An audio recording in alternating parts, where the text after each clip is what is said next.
CFNJ présente La vie dans la Naudière. On parle d'action communautaire autonome avec Hugo Valiquette de La Troquelle. Bonjour Hugo. Allô Nicolas. Comment vas-tu? Ça va bien.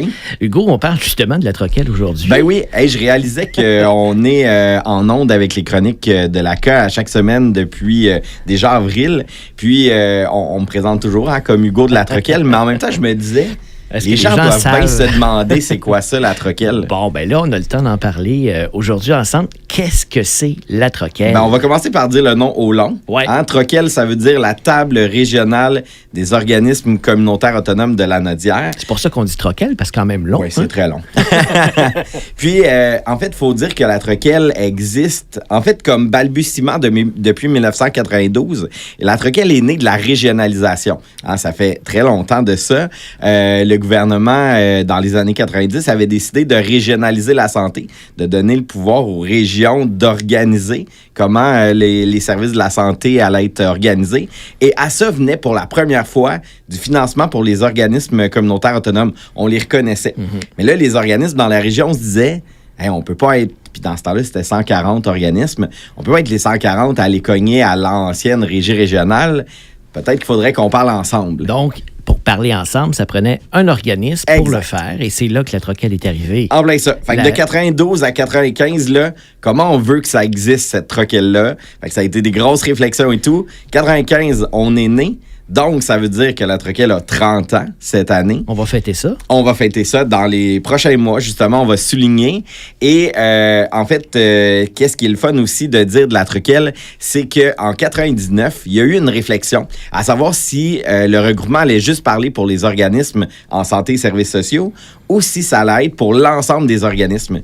Et on a choisi le deuxième. Ben oui. On a décidé de faire à l'envers de tout le reste du Québec, puis de se dire, ça prendrait un interlocuteur en ACA. Ouais. Et ça, c'est quand même un moment marquant dans l'histoire de la troquelle, là, en 1999. Ce qui fait que encore aujourd'hui, on a des membres des organismes communautaires qui joignent la troquelle de vraiment tous les univers de l'action communautaire autonome. Ça, c'est hyper important. La mission de la troquelle, c'est celle-là. Donc, c'est de parler pour tous les organismes communautaires autonomes de la région. Là. Exact. En plein ça. D'une seule voix. Fait que, c'est l'idée de les regrouper, de se mobiliser, mais aussi, comme tu dis, d'être le porte-parole, d'être le porte-voix, d'être dans les discussions politiques par rapport aux organismes communautaires. Puis ça, c'est quand même assez important parce que autant je fais les chroniques de la CA avec toi, Nicolas, à chaque semaine, mais c'est de faire connaître aussi et reconnaître le rôle des organismes communautaires autonomes. On entend souvent tout l'aspect social des organismes, mais il y a aussi tout l'aspect économique que les organismes ont comme retombée dans une région.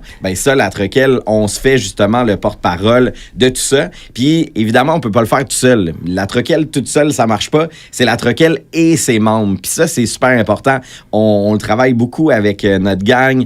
On leur rappelle qu'eux aussi doivent parler de l'action communautaire autonome, de ce qu'ils sont, de ce qu'ils font. Fait que nous, à travers ça, on va les outiller, on va donner de la formation, on va faire beaucoup de travail invisible, je dirais, dans ne serait-ce que le partage d'informations. Ça a l'air de rien vite de même, mais il se passe beaucoup de choses en termes de programmes gouvernementaux, en termes de décisions. La troquelle, on est cette courroie de transmission-là aussi. Et c'est aussi des revendications, Hugo, pour que les gouvernements en place entendent parler de l'action communautaire autonome et la soutiennent. Exactement. Et c'est même, je te dirais, l'histoire de mon arrivée, moi, à la troquelle dans les années 2004-2006, là, mon premier contrat à la troquelle. Je suis, dans le fond, le projet que j'ai eu à mener, c'est de se dire, comment on va demander d'argent dans la région, puis surtout, comment on va après ça le répartir entre nous.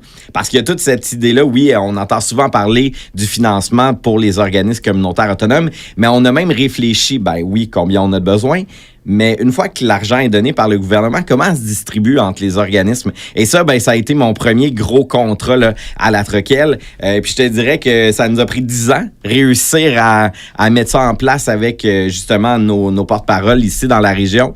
Et là, ça fait juste depuis 2017, en fait, qu'on utilise ce qu'on avait fait comme réflexion dans ces années-là pour le mettre en place. Mais en général, encore aujourd'hui, les gens sont satisfaits de comment c'est distribué. Le problème, c'est la quantité. Bon, voilà, parce que la première réflexion, combien on a besoin.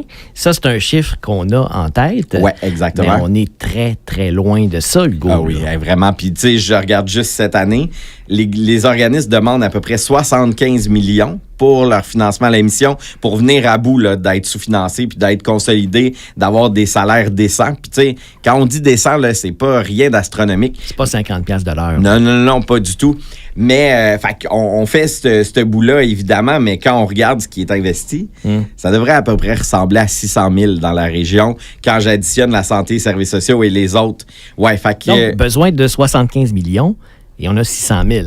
Oui, c'est ça. La marche est haute. Et elle est énormément haute. Fait que c'est pour ça que la Troquelle, on est là justement pour continuer, puis de travailler avec les organismes communautaires, à pas avoir peur de se faire valoir, de rayonner aussi. Puis on y a mis l'accent particulièrement dans les dernières années à la Troquelle. On s'est même donné une vision. On l'avait fait en 2014-2019. C'était la première fois qu'on essayait de se projeter sur 5 ans.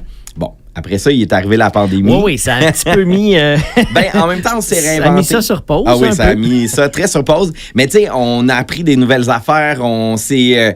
je trouve qu'on s'est reviré sur des dissous. Les organismes ont vu aussi à quel point, entre autres, quand je parle de financement à la mission, puis je le fais beaucoup depuis le mois d'avril parce que c'est quelque chose qui est important, mais ça nous a montré à quel point c'était important que ce soit ce financement-là qui augmente.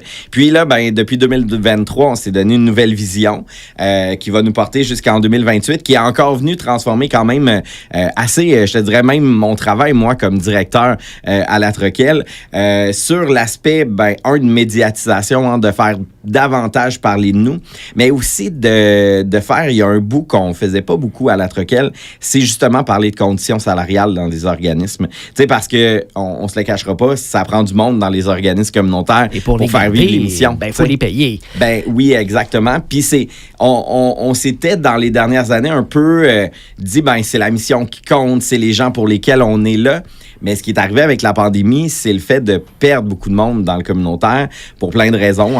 Malgré le fait qu'on a été reconnu publiquement par le premier ministre, entre autres, qui parlait de l'importance de ces organismes-là. Et là, on s'est dit, voilà la reconnaissance. Et il va y avoir de l'argent qui va suivre. Malheureusement, c'est pas comme ça que ça a marché. Non, vraiment pas. Puis ça c'est dommage parce que dans les années 2018-2019, on avait des investissements importants qui nous permettait de croire là, qu'enfin, on allait réussir à souffler. Mais bon, c'est ça. Ça l'a stoppé assez net. Et on continue cette réflexion-là, mais aussi qu'elle parte de la base avec les organismes communautaires pour se reconnaître dans ces enjeux-là aussi. Puis c'est ça qui a été fascinant parce que c'est les groupes membres de la Troquelle qui ont dit être auquel, là, on a besoin de soutien, entre autres, sur la question des conditions salariales. Fait que c'est ça aussi, la Troquelle, c'est que on est une petite équipe de 4 personnes à la Troquelle, Chloé, Jérémy, Caroline et moi. Mais c'est d'être à l'écoute des membres, c'est quoi leur réalité, comment on travaille ça avec notre conseil d'administration. 13 personnes qui proviennent d'organismes variés dans la région. Je voyais qu'au départ, c'était 23 personnes. Au début, là, quand on est né, c'était 23 personnes, le conseil d'administration. C'était une grosse bébite. Je pense qu'à 13, ça va bien. C'est bien. Oui, vraiment. Puis ça aussi, ça a été à la demande des membres pour avoir une Troquelle un peu plus agile. Une Troquelle aussi qui était là pour représenter l'ensemble des organismes. Fait que quand tu es sur le CA de la Troquelle, tu es là pour faire avancer la mission de la Troquelle, faire avancer l'action communautaire autonome. Hugo, si on veut en savoir plus sur la Troquelle, on peut évidemment aller sur votre site web. Oui, exact, troquelle.org. Et là, les nombreuses plateformes. On est sur Facebook, sur LinkedIn. On vient d'arriver sur TikTok. Ah bon? Ouais, si les gens veulent voir des petites vidéos que je prépare. Fait que c'est vraiment dans le but de faire connaître là, davantage l'action communautaire autonome, les organismes, puis toutes les retombées qu'on a dans la région. Hugo, merci. À bientôt. À la semaine prochaine. CFNJ vous a présenté La vie dans la Naudière. Une région à découvrir, à visiter.